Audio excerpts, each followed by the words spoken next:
Contenido del siguiente programa es ajeno a Universidad 92.1. Los comentarios u opiniones son responsabilidad de las y los productores. Enfrentamientos verbales dentro de la política partidista ataca al hombre y no a sus ideas. Aquí nosotros lo hacemos desde la academia, con base en la investigación. Lo hacemos por la radio, pero sobre todo lo hacemos políticamente hablando.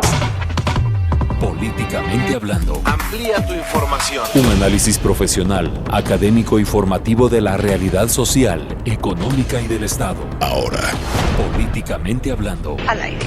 Porque la política es inherente al hombre. A continuación, transmitiendo por Universidad 92.1. Ideas políticas que suenan. La libertad de decir las cosas como son.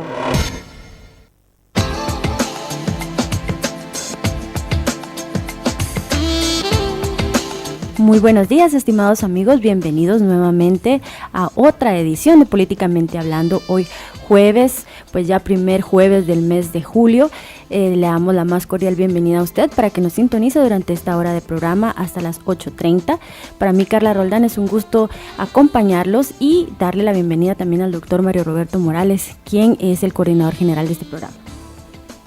Buenos días, doctor. ¿Qué tal, Carla? Muy buenos días.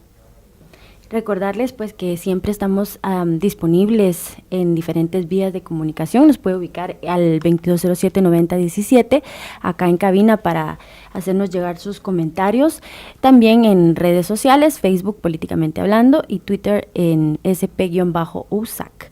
También sintonizar a través de la web www.radiosac.tk. Acá puede ver y conocer a nuestros invitados de todos los jueves, que siempre le traemos pues temas de interés para analizar la realidad nacional e internacional desde un enfoque crítico. El día de hoy vamos a estar conversando sobre la importancia de la memoria histórica acá en nuestro país. Y para ello tenemos como invitados a los representantes del Centro de la Memoria Histórica dentro de la Escuela de Ciencia Política. Así que buenos días, bienvenidos a ambos. Ya los estaré presentando formalmente. Y para iniciar con este tema, entonces damos la palabra al doctor Morales para darnos la introducción acostumbrada de todos los jueves. Bueno, hoy vamos a hablar de memoria histórica y vamos a hablar de la posibilidad de institucionalizar y darle consistencia material al estudio de esa memoria en el ámbito de la academia universitaria. La memoria histórica forma parte de la subjetividad de los pueblos. Consiste en la versión que los pueblos se apropian de su pasado, en la versión subjetiva con la cual ellos se identifican, los pueblos se identifican, dotándose por medio de eso de cohesión social, legitimación política e identidad cultural e histórica. La diferencia entre la ciencia de la historia y la memoria histórica tiene que ver con que la ciencia histórica establece los hechos a partir de su documentación posible, mientras que la memoria es la apropiación del hecho histórico de una manera subjetiva, ¿no? Esto no quiere decir que necesariamente la memoria histórica choque con la veracidad histórica, ¿no? No se trata de eso, se trata de una apropiación subjetiva, ¿no? Si los rusos, por ejemplo, tienen una memoria histórica determinada, la Segunda Guerra Mundial, como un hecho heroico del pueblo ruso, ¿no? Probablemente la historiografía rusa no mencione la palabra heroico, sino mencione los hechos fríamente. Pero la apropiación popular de la historia, eso es la memoria histórica, siempre es subjetiva. Y es por medio de la subjetividad que los pueblos se dan a sí mismos cohesión ideológica, entre ellos, ¿no? Cohesión social, ideológica, se legitiman políticamente frente a otros pueblos, elevan su autoestima, se dan identidad, ¿no? Entonces, la función que cumple la memoria histórica en la sociedad es fundamental, porque es cohesiva, es legitimadora y es identitaria.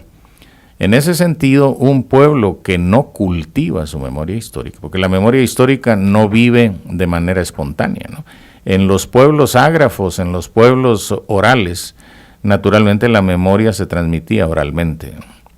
Pero ahora con el código letrado y con los códigos audiovisuales que saturan el mundo, la oralidad pues ha perdido vigencia y la transmisión de la memoria histórica se ve interrumpida por estos nuevos códigos que funcionan en un plano mercantil, comercial, publicitario, ¿no? Mercadológico.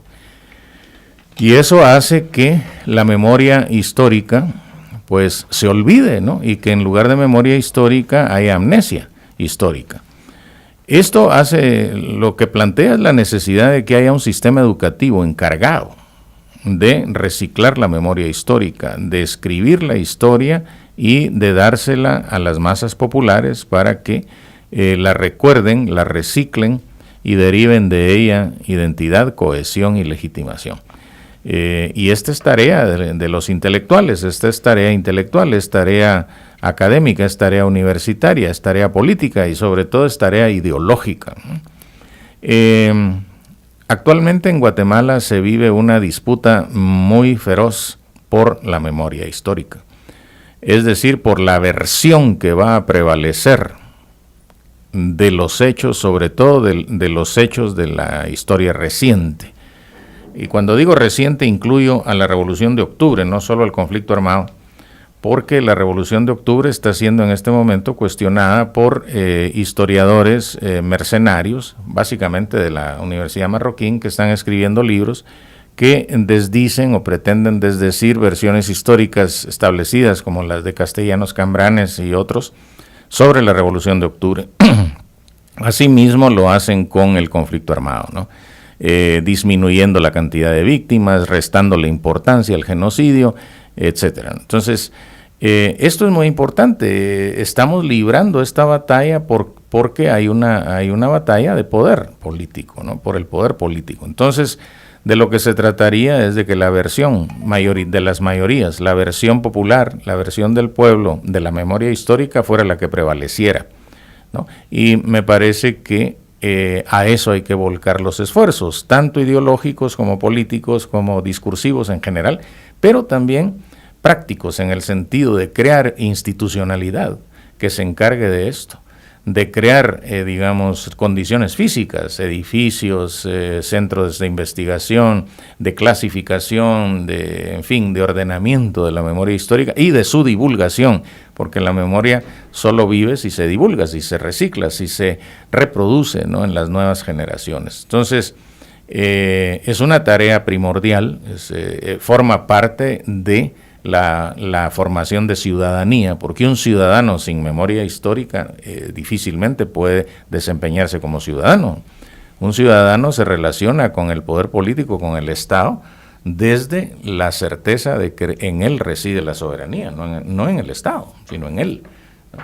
Y él la delega al Estado. Entonces, si él no sabe de dónde viene, no sabe dónde está, y mucho menos va a saber a dónde va. De tal manera que el pasado, la memoria histórica, juega un papel fundamental en el presente y en el futuro, y esa es la importancia de la memoria histórica, de pelear por una versión, la versión de las mayorías, la versión popular, la versión de la gente que protagonizó los hechos, frente a versiones elitistas que lo que pretenden es minimizar el protagonismo de los pueblos en los hechos históricos. De tal manera que para hablar de eso estamos aquí hoy con nuestros invitados, quienes nos van a hablar de un futuro centro de la memoria histórica, un futuro museo de la memoria histórica, etcétera, pero ya Carla se encargará en este momento de presentarlos formalmente. Carla.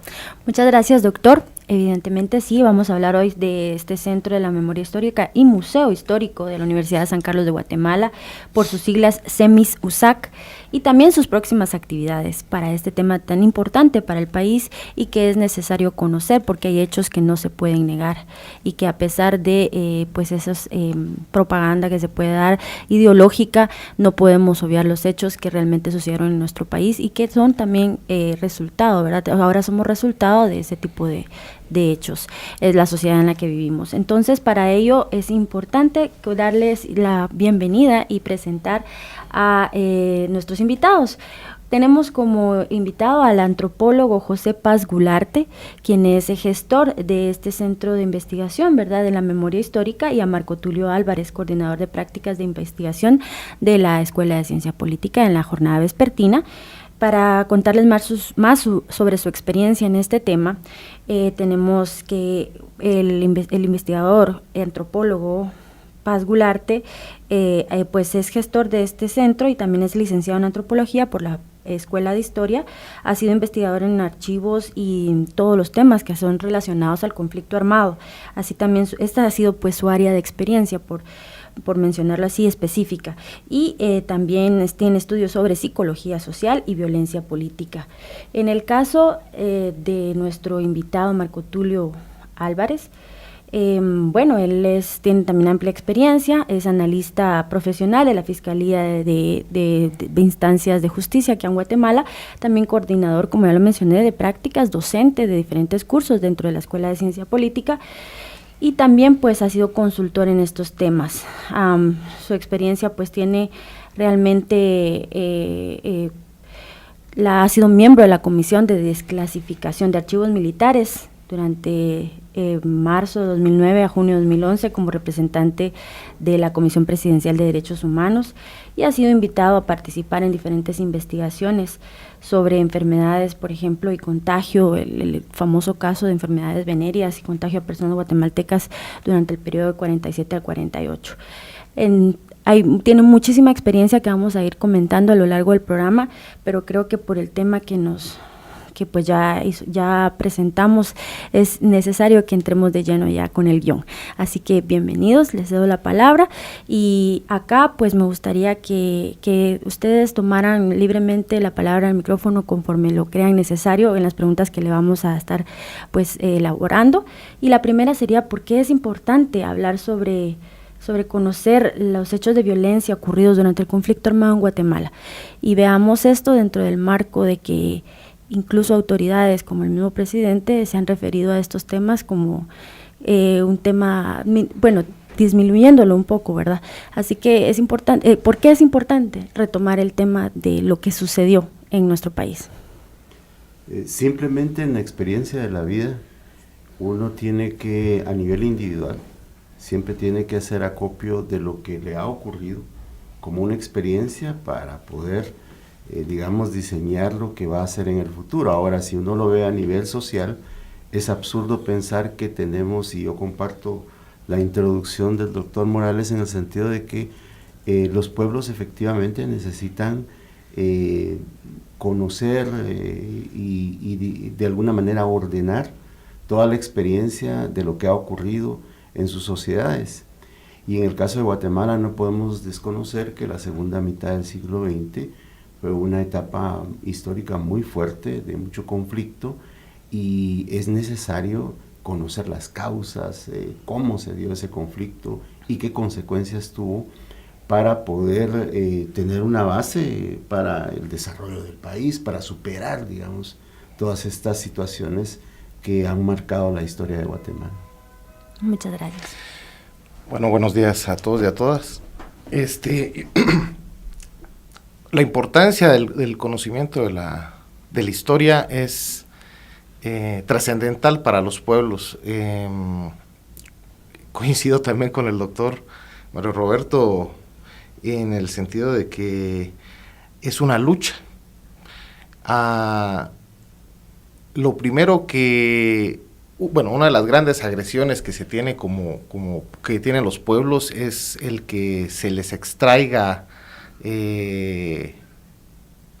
la verdad de lo que sucedió, ¿verdad? Que se les imponga una visión totalmente diferente a lo sucedido, y así minimizar las formas de opresión a las que están sometidos.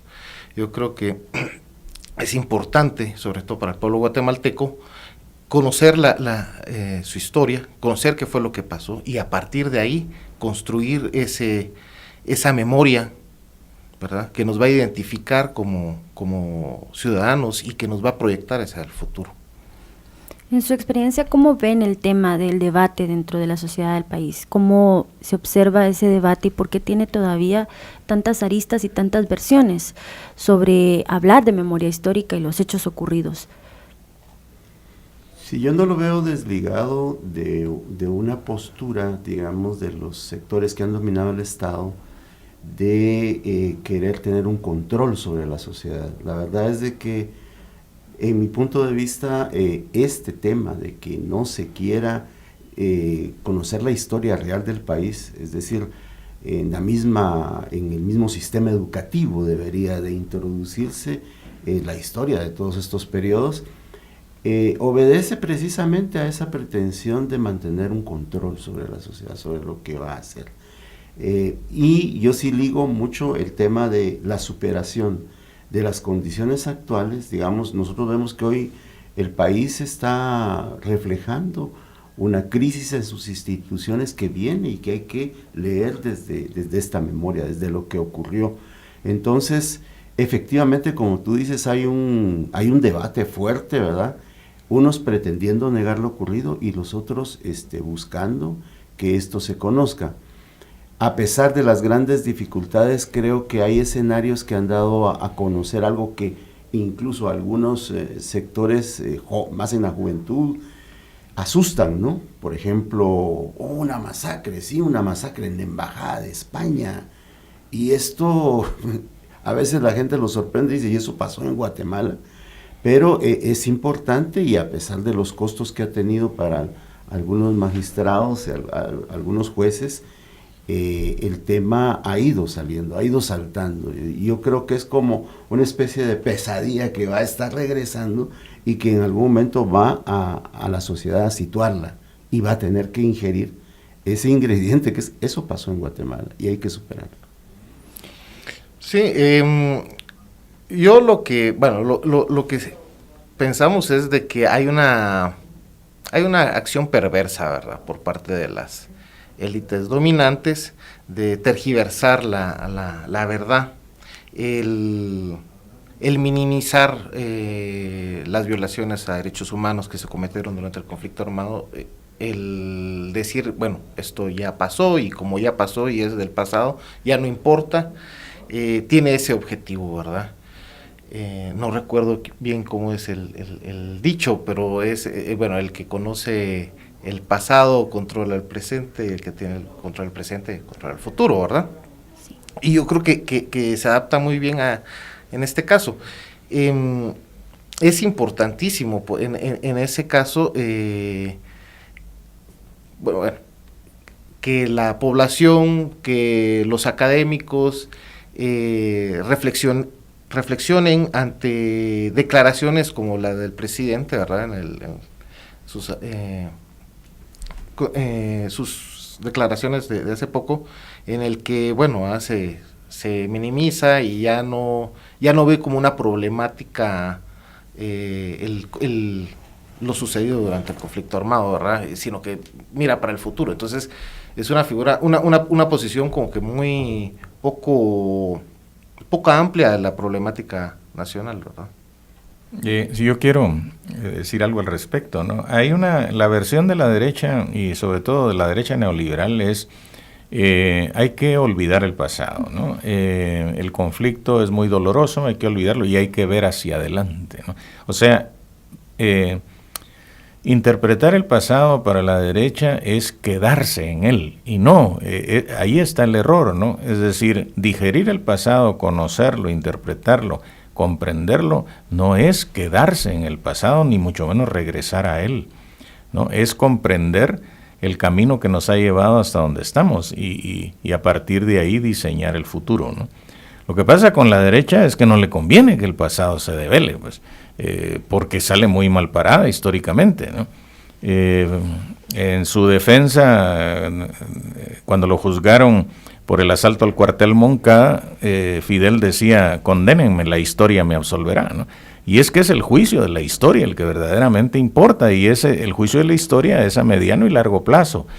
Entonces, obviamente, la oligarquía guatemalteca, el ejército, la derecha neoliberal, no van a salir históricamente bien paradas, sí, el pasado se conoce a plenitud. Y si el pueblo se lo apropia como su memoria histórica, aquello que le corresponde, aquel dolor que es suyo, que lo sufrió, ¿no? Y que es legítimo ese dolor y que no quiere que vuelva a ocurrir. Entonces, obviamente, por eso se sataniza el pasado. Se dice, sí, fueron errores, o se echa la culpa a las fuerzas populares, ¿no? Se dice, la guerrilla rompió el Estado de Derecho, como si el Estado de Derecho, como si el gobiernos de Lucas, de Shell, de Arana hubieran sido Estado de Derecho. En fin, todo eso, ¿fueron Estado de Derecho la dictadura militar o no lo fueron? Aunque haya habido elecciones. Eso es parte de la memoria, esclarecer eso y dejarlo escrito.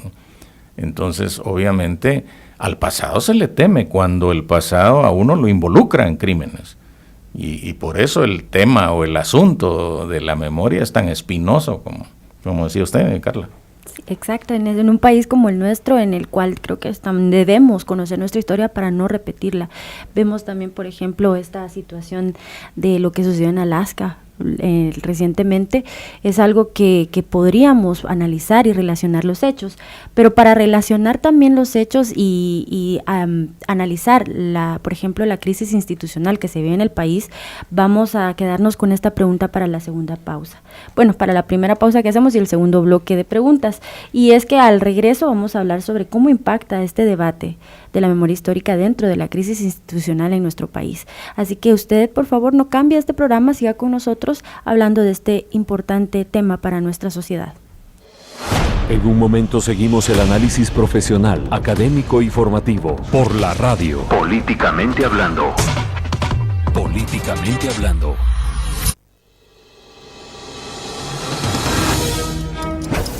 ...60 segundos con el arte. Fidelidad y compromiso con el arte de las letras son algunas de las características que definen a la escritora guatemalteca Carmen Matute. Escribir es como soñar, hacer memorias de uno mismo, pulsiones que nos llevan al fondo de nuestros huesos, rememorar una sonrisa, un cabalgar, temblar, dar de alta a la incuria. Escribir es ser. En el 2015 se convierte en la quinta mujer en obtener el Premio Nacional de Literatura Miguel Ángel Asturias. Amo esta casa, que me habla desde sus inocentes paredes, desde sus oscuros rincones y sus goteras que regresan cada año con las lluvias de mayo. Su poesía ha sido traducida al inglés, francés, sueco e italiano. Entre sus obras destacan Casa de Piedra y Sueño, Vida Insobornable y En el Filo del Gozo. Carmen Matute, ícono de la literatura guatemalteca. 60 segundos con el arte. Universidad 921. Ideas que suenan. Lo podemos convertir en un verdadero tritón, en tiburón, pez vela o en sirena. La decisión es completamente suya. Ahora todos tienen la oportunidad en el Club Deportivo Universitario Los Arcos. Cursos de natación en diferentes horarios, estudiantes, trabajadores y jubilados de la Universidad de San Carlos de Guatemala, también para el público en general. Inscripción abierta, Avenida Las Américas 103, Zona 14, teléfonos 2368-0884 y 85. ¡Los esperamos! Pase, usted es investigador. Sí, yo soy. ¿Trajo su lupa? Sí. ¿Su cámara secreta? Por supuesto, lista. ¿Y su registro? Es que no tengo mi registro. Si usted es investigador o quiere desarrollar investigación, debe inscribirse en el Registro Universitario de Investigadores RUI. El Registro Universitario de Investigadores de la Universidad de San Carlos de Guatemala permite a los investigadores participar en las convocatorias para presentar propuestas en la Dirección General de Investigación DIGI. Participar en el programa de incentivos económicos para investigadores, así como relacionarse con la comunidad de investigadores de la Universidad de San Carlos de Guatemala. El único requisito es que sea profesional egresado de la USAC u otra universidad debidamente reconocida en el país y ser colegiado activo. Para registrarse, ingrese a la página web digi.usac.edu.gt. El registro es permanente. Más información al correo rui@digi.usac.edu.gt. Universidad de San Carlos de Guatemala. Id y enseñad a todos. Cada semana, los mejores programas de entretenimiento, información y educación. Les saludamos con todo el entusiasmo y la energía que nos da esta época que emana tanta calidez. Esta es la edición número 135 de la revista radiofónica del Procurador de los Derechos Humanos. PDH GT, donde la PDH hace un enlace con nuestros derechos humanos. Ha sido un año complicado para los consumidores. Hemos tenido diferentes alzas en los precios de la canasta básica, pero también importantes logros. PDH GT, jueves, 8:30 de la mañana. Es importante aprovechar estos espacios porque no sabemos cuántas personas que en este momento están en esa misma situación debido al acoso y al hostigamiento. Entonces es importante utilizar todos los espacios. Esta es la ruta auditiva de cada semana en Universidad 92.1. Ideas que suenan. La Escuela de Ciencias Políticas y Sociales de la Universidad de San Carlos de Guatemala está presentando Políticamente hablando. Políticamente hablando.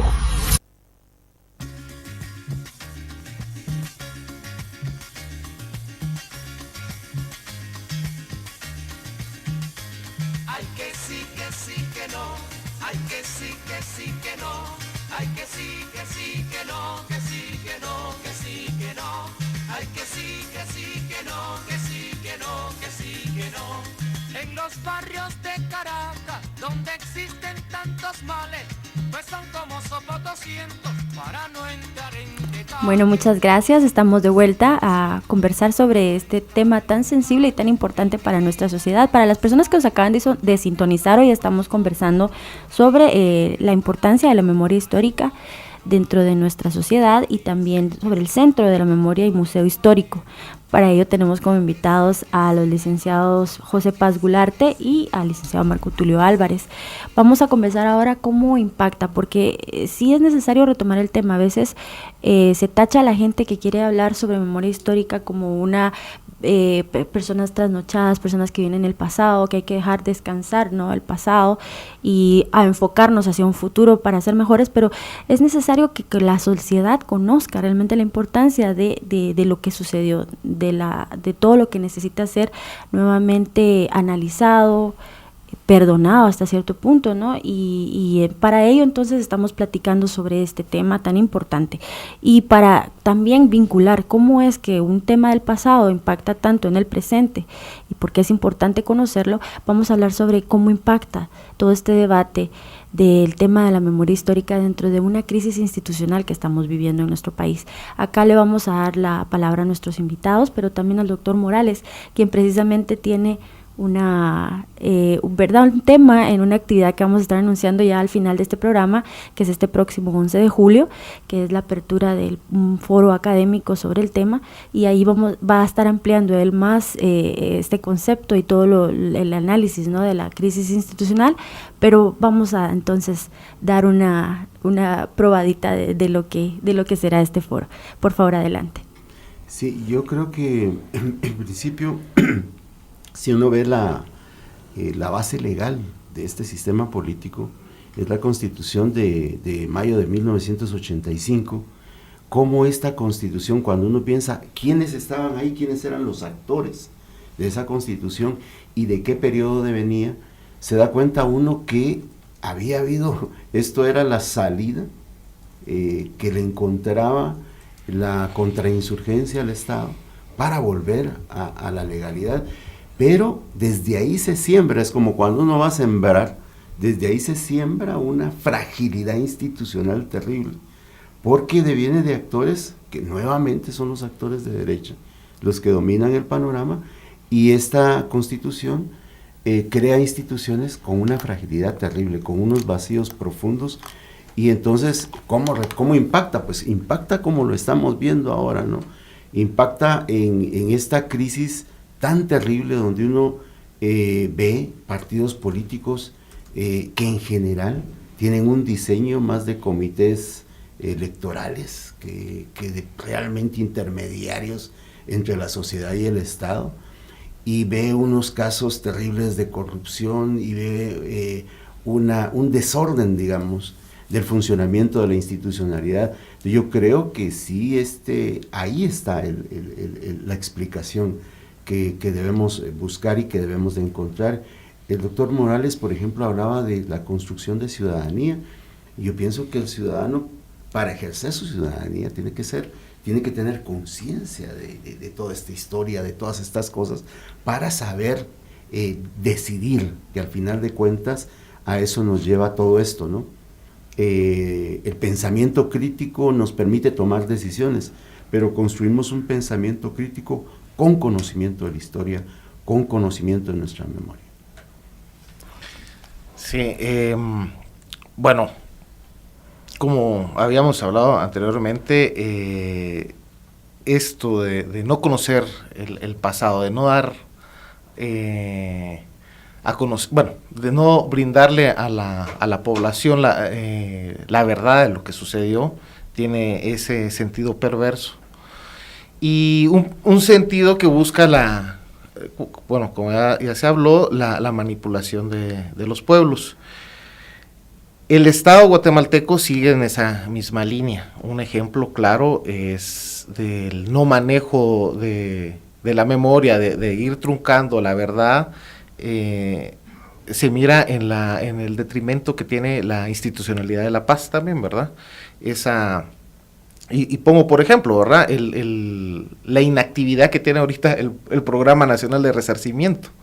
Pues hay 6 meses que lleva este gobierno y el programa ni siquiera ha abierto, no ha asistido a las organizaciones de víctimas que claman que por favor se les brinde su resarcimiento. No es limosna lo que se le está dando, sino que es lo justo, ¿verdad? El pago de lo que el Estado guatemalteco les quitó durante el conflicto armado interno, les quitó ya sea a través de la persecución, del asesinato de familiares o la expulsión de sus tierras, ¿verdad?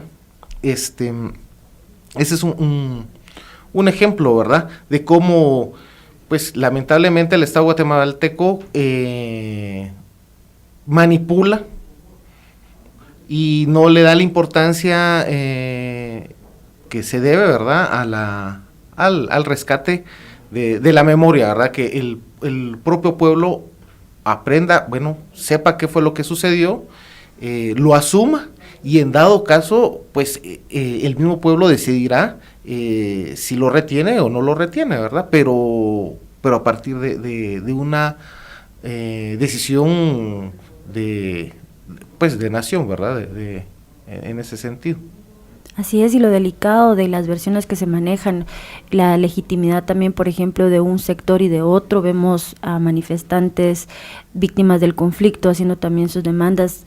La respuesta también que tuvimos del apoyo presidencial al desfile nuevamente, ¿no?, que causó tanta controversia dentro de la sociedad y más todo de un sector académico y que se manifestó pues en contra, porque estas cuestiones todavía no son abordadas, no son atendidas, no son conocidas como se debe, ¿no?, con la verdad. Entonces, por este tipo de debates, este tipo de conflictos que se pueden generar en un futuro, es necesario entonces que se conozca esa verdad y que el pueblo tome la decisión, como bien decía el licenciado Paz Gularte.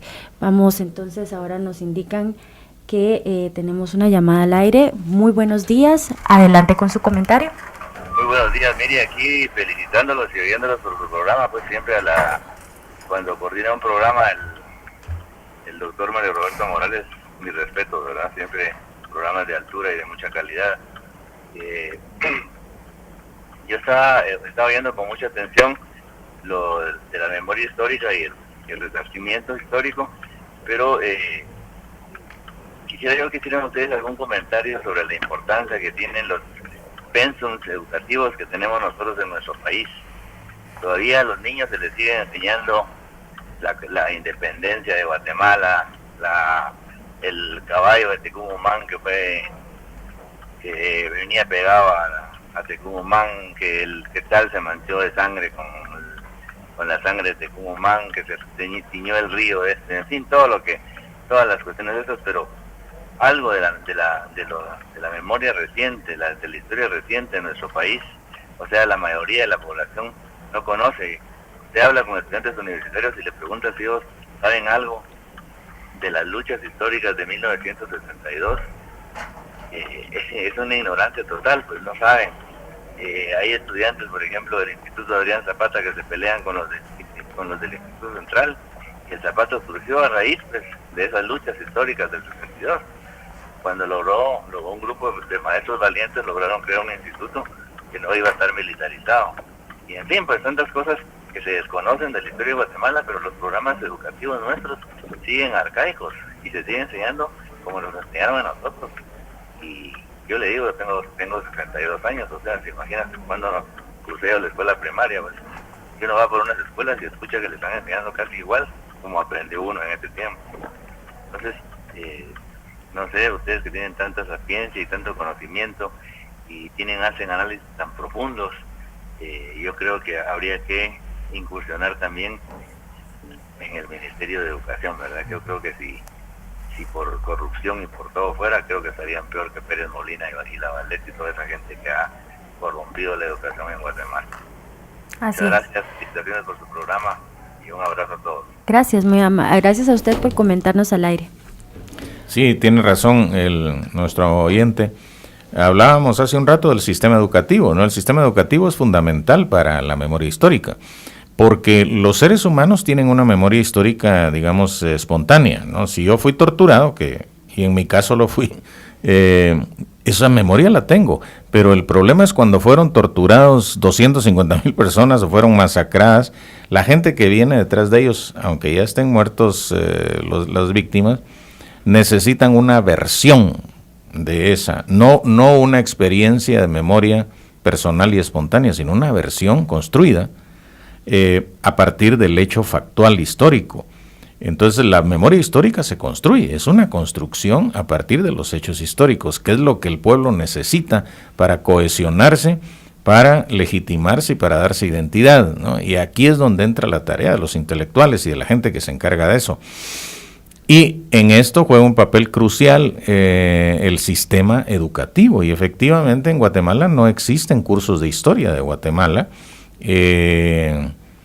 desde una perspectiva crítica, ¿no? Estas historias de que Tecún Umán creía que el caballo y el jinete eran lo mismo, ¿no?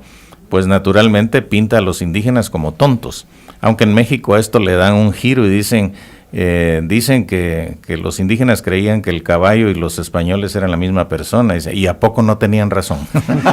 Entonces, pero esto es un chiste, esto es un chiste popular, ingenioso, ¿verdad? Que forma parte también, es defensiva, es una memoria histórica de defensa, de contrahegemonía. Entonces el sistema educativo sí está corrompido, es mediocre, y le conviene a la derecha que siga así. A la derecha no le conviene que la gente desarrolle memoria histórica, porque la derecha sale mal parada, pues, ¿no? Tiene que haber una destrucción total como la que ocurrió en Alemania, para que los alemanes que quedaban asumieran que el fascismo había sido una aberración histórica. Entonces, en fin, pero sí, tiene razón, el sistema educativo es responsable de la versión de la memoria histórica. Pero si el sistema educativo no funciona, pues tienen que funcionar hasta las instituciones, como por ejemplo la USAC, que ahora precisamente están aquí nuestros invitados por eso, está tratando de formar un centro de memoria histórica y un museo de la memoria histórica, que sería una denuncia permanente, como el Museo del Holocausto en Washington, por ejemplo, ¿no? Y como otros museos sobre los crímenes de lesa humanidad.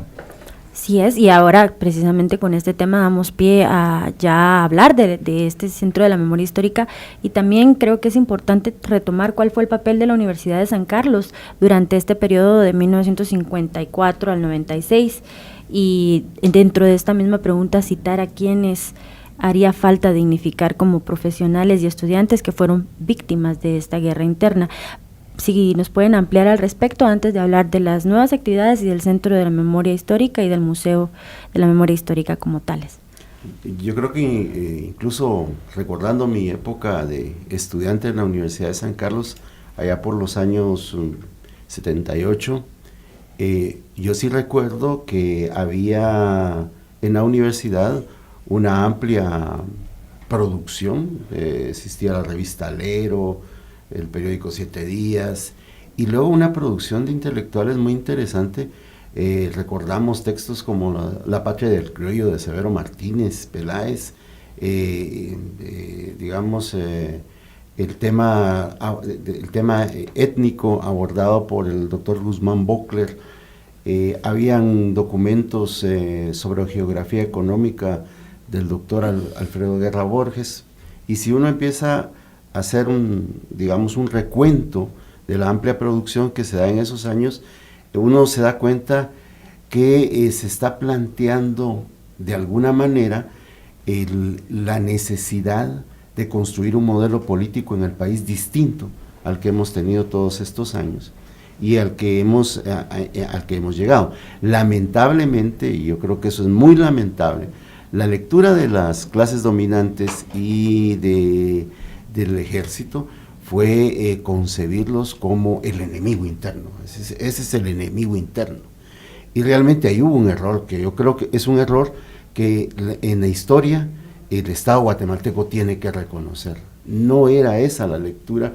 Pienso yo que si en algún momento el Estado entiende la reivindicación social, la demanda de la población como una oportunidad de desarrollo, en ese momento la lógica del sistema político se va a modificar. Por eso es muy importante, yo creo, la lectura de lo que pasó en la universidad en estos años. Entonces tenemos, ligando la pregunta que hacía Carla, casos tan, digamos, impactantes como el de Manuel Colo Margueta, un político que, si uno aún podemos rescatar algunos videos de él dando entrevistas a un programa de Estudio Abierto que dirigía Mario Solórzano, interesante, de verdad eran exposiciones políticas profundas. Y Manuel Colo Margueta, Alberto Fuentes Mor, dirigentes estudiantiles como Oliverio Castañeda, Antonio Ciani, es decir, los nombres de tantas personas, Iliana Minera, es decir, había una cantidad, Rogelia Cruz, de personajes que surgieron en la Universidad de San Carlos de Guatemala y que nosotros consideramos que tenemos que recuperar. Alejandro Cojtí, Julio César del Valle Cóbar. Hay un amplio número, Robin García, de personajes que a uno le pasan en la mente y uno se acuerda de esa decisión de tanto de profesionales que estaban en la universidad como de la juventud, de querer modificar lo que estaba pasando en Guatemala, de involucrarse de alguna manera. Y una universidad muy viva, muy presente, muy cumpliendo la misión constitucional que tenemos como Universidad de San Carlos de Guatemala, de aportar a las soluciones de la problemática del país. Esa universidad es la que queremos reconstruir, y es la universidad que queremos hacer presente en una iniciativa como la que estamos conversando. Sí, bueno, yo creo que la Universidad de San Carlos es a la como conocemos hoy, y la que fue, la que jugó un papel trascendental durante el conflicto armado interno, fue producto de la revolución del 20 de octubre, ¿verdad? Esa configuración que adquiere y que, bueno, es la institución que resguarda en algún momento la defensa del pueblo guatemalteco durante los años en que se dan los años de violencia del conflicto armado interno. Y esa posición que toma la universidad hace que juegue un papel trascendental dentro de la historia guatemalteca, y desde ahí pues se puedan proyectar varios intelectuales, pero también varios políticos en sus diferentes gamas, ¿verdad? Tanto como profesionales como estudiantes. Creo que eso fue importantísimo por parte de la universidad, y eso yo creo que hay que rescatarlo. bueno, se llegó al punto en que, bueno, los gobiernos anticomunistas la observaron como un espacio como un nido de insurgentes, y por eso la agresión que tuvo la universidad como institución, ¿verdad? Y eso pretendemos nosotros reivindicarlo, revalorarlo, ¿verdad? Pues al fin y al cabo fue la Universidad de San Carlos la única, se podría decir así, institución del Estado que salvaguardó al ciudadano, a los derechos de la ciudadanía, no solo de los estudiantes, no solo de la comunidad universitaria, sino que del pueblo en general, con su posición crítica y con la formación de académicos y políticos de altura, y que dieron su vida y entregaron muchas cosas por la nación. Con las personas de lo que, bueno, que se debieran de reivindicar es muy duro, pues porque yo creo que no solo sería, bueno, nosotros no nos quisiéramos enfocar solo en el dirigente, sino que también en la persona en el anónimo, ¿verdad? La persona que participó, dio su vida en dado caso en defensa de los derechos de la ciudadanía guatemalteca, pero que muchas veces no se conoció, ¿verdad? Y yo creo que eso es importantísimo, esa persona que no sabía, que a veces ni siquiera su familia supo que estaba organizado en las diferentes expresiones, ya sea revolucionarias o políticas, pues tengan ese chance de rescatar a su familiar, ¿verdad? Y de reivindicarlo, ¿verdad? Pues mucha gente cayó, no necesariamente eran dirigentes, pero aún así dieron mucho por la universidad y por Guatemala. Y otros, bueno, sector también que sería importante reivindicar sería a las mujeres también, ¿verdad? Yo creo que mujeres como Yolanda Urizar, Rogelia Cruz, como dijo Marco Tulio, y bueno, Aura Marina Vides también son personas que hay que rescatar, ¿verdad? El papel de la mujer durante esos años fue trascendental y hay que visibilizar también, ¿verdad? Bueno, en este marco es que se está planificando un centro de la memoria histórica, ¿no? Y un museo de la memoria histórica. Yo creo que deberíamos desembocar en eso por razones de tiempo. Sí, así es, solo un comentario previo, dice de Chapín Chapús: interesante programa, la interpretación del pasado y la preservación de la memoria histórica es importante, pero más importante aún es qué vamos a hacer con este conocimiento de cara al futuro, es decir, no tiene que ser una reflexión pasiva respecto a él. Ese es un comentario que nos dejan, y ahora pues sí, vamos directamente a conocer la iniciativa del Centro de la Memoria Histórica y Museo de la Memoria Histórica. ¿Cómo es que se da esta iniciativa? Ya nos indicaron más o menos cuáles son los objetivos y hablamos de los antecedentes también de la misma, pero es importante que ustedes nos hagan conocer también las próximas actividades que tienen ya para este centro. Bueno, hay varias ideas que están ya plasmadas en un proyecto que entiendo yo que la Escuela de Ciencia Política presentará a las altas autoridades de la universidad, y entiendo que hay una posible decisión favorable a esto.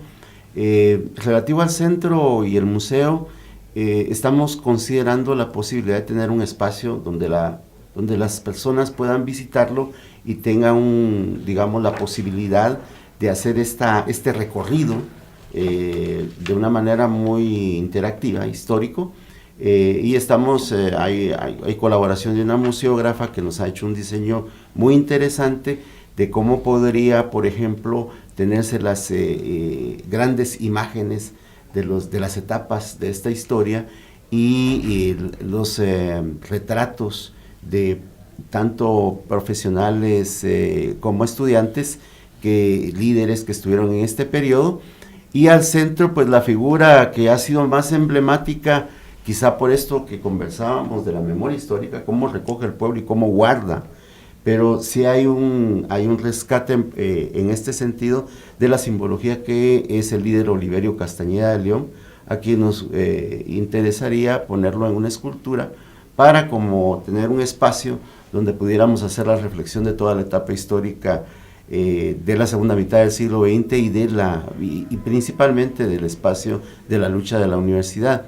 Este es digamos, uno de los aspectos que estaría presente en el centro y en el museo, y el otro es un espacio de documentación, tanto física como electrónica, para tener la posibilidad de continuar dinámicamente la investigación del periodo, y también porque sabemos que hay víctimas, familiares de víctimas, personas que quieren documentar y buscar realmente aspectos que les permitan reconstruir lo que ocurrió en este periodo histórico.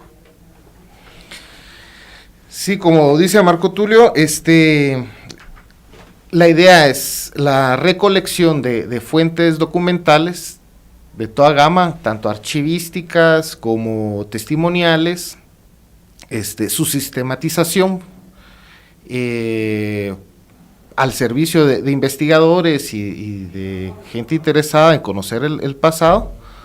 Por otra parte, tener ese espacio de investigación y profundización por parte de un equipo, y por otra parte, la proyección por medio de procesos educativos que brinda el museo, en el que ya sea por medios formales o informales pudiéramos dar a conocer a la población guatemalteca y a la comunidad universitaria qué fue lo que sucedió durante el conflicto, el papel de la universidad en ese momento, y puedan llegar a sus propias reflexiones, ¿verdad?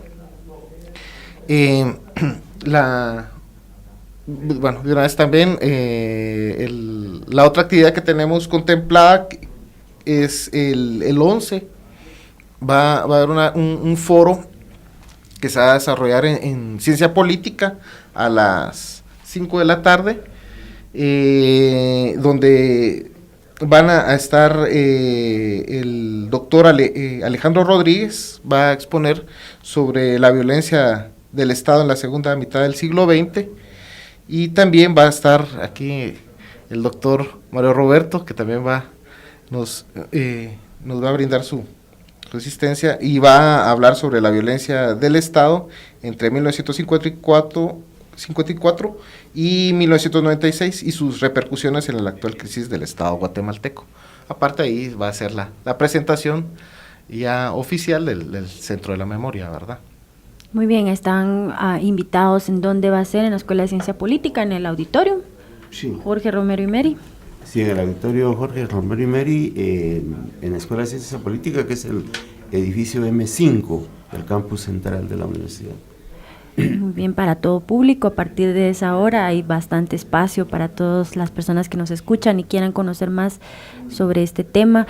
El licenciado que nos mencionaba que va a dar la primera ponencia es de Impunity Watch, ¿verdad? Sí, él es el coordinador de lo jurídico en Impunity Watch. Perfecto, y al doctor Morales, que ya pues nos adelantó un poco sobre el impacto de esta crisis institucional, no solo en el sistema educativo, sino en todo el sistema político, ¿no?, en general del país. Nosotros ya vamos cerrando este programa, vamos a quedarnos con las últimas palabras de nuestros invitados y nuestro coordinador. Antes quiero agradecer también a Víctor Gutiérrez, quien envía sus felicitaciones y muy buen programa. Saludos a todos acá en cabina. Agradecer también en controles a Myron, que hoy nos asistió pues con algunas cuñas musicales, y también pues tuvimos un poco de espacio para poder hablar de este interesante tema. Así que a ustedes también recordarles que pueden visualizar, bueno, en video, audio video en YouTube, está todos nuestros programas al día. Próximamente también en nuestro sitio electrónico www.politicamentehablando.net, para que usted pueda compartir estos programas. Aquellas personas que no pudieron escucharlos están disponibles en internet. Y ahora sí, los dejo entonces para cerrar el programa. Nuevamente la invitación para aquellos que no escucharon, no tomaron los datos, y con las palabras finales. Sí, bueno, no hay que olvidar que la importancia de la memoria histórica tiene que ver no solo con la necesidad de los pueblos de cohesionarse, legitimarse y darse identidad, sino con la versión histórica correcta, ¿no? ¿Cuántas víctimas hubo en el conflicto armado? ¿250,000 civiles o solo 37,000, como dice la derecha, ¿no? ¿Qué pasó ahorita con las manifestaciones del 2015? ¿De veras cayó Pérez Molina por las manifestaciones? ¿O cayó cuando le dieron la orden de que renunciara? No, eso es lo que hay que establecer, porque al establecerlo, esa es la versión de la cual el pueblo se va a apropiar, ¿no? En este momento, la derecha y la izquierda rosada coinciden en que Pérez Molina cayó por las manifestaciones. Y hay otra versión que dice que no, ¿verdad? Que hubo un golpe de Estado blando y que las manifestaciones solo fueron un coro de voces. En fin, establezcamos eso. Esa es la importancia de la memoria. Eso. Gracias. Nos despedimos con ustedes. Sí, muchas gracias al doctor Mario Roberto y a ti, Carlos, por la oportunidad de conversar sobre este importante tema. Y yo quisiera aquí solo retrotraer una cosa que se me pasó, y es que también hay muchas personas que tienen dolores guardados en esta sociedad y que no los han podido expresar, y yo creo que si generamos este espacio en la universidad va a haber una oportunidad de que ellos puedan asistir al museo y al Centro de la Memoria Histórica. Bueno, igual agradezco la invitación a participar acá, a Carla y a Mario Roberto. Vuelvo a hacer la invitación, va a ser el foro el próximo lunes 11 de julio, se llevará a cabo en la Escuela de Ciencia Política, en el auditorium de la unidad académica, y va a estar el doctor Alejandro Rodríguez hablando sobre la violencia del Estado de la segunda mitad del siglo XX, y aquí el doctor Mario Roberto Morales sobre la violencia del Estado entre 1954 y 1996 y sus repercusiones en la actual crisis del Estado guatemalteco. Muchas gracias. Con esto terminamos. Hasta el próximo jueves con otro interesante tema.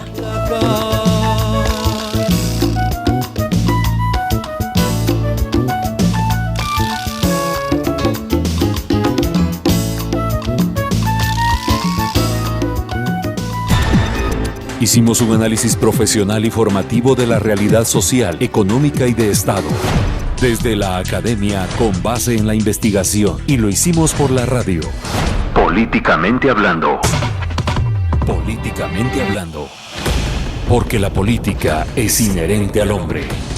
Los esperamos la próxima semana, solo por Universidad 92.1. Ideas políticas que suenan. El contenido del programa anterior es ajeno a Universidad 92.1. Los comentarios u opiniones son responsabilidad de las y los productores.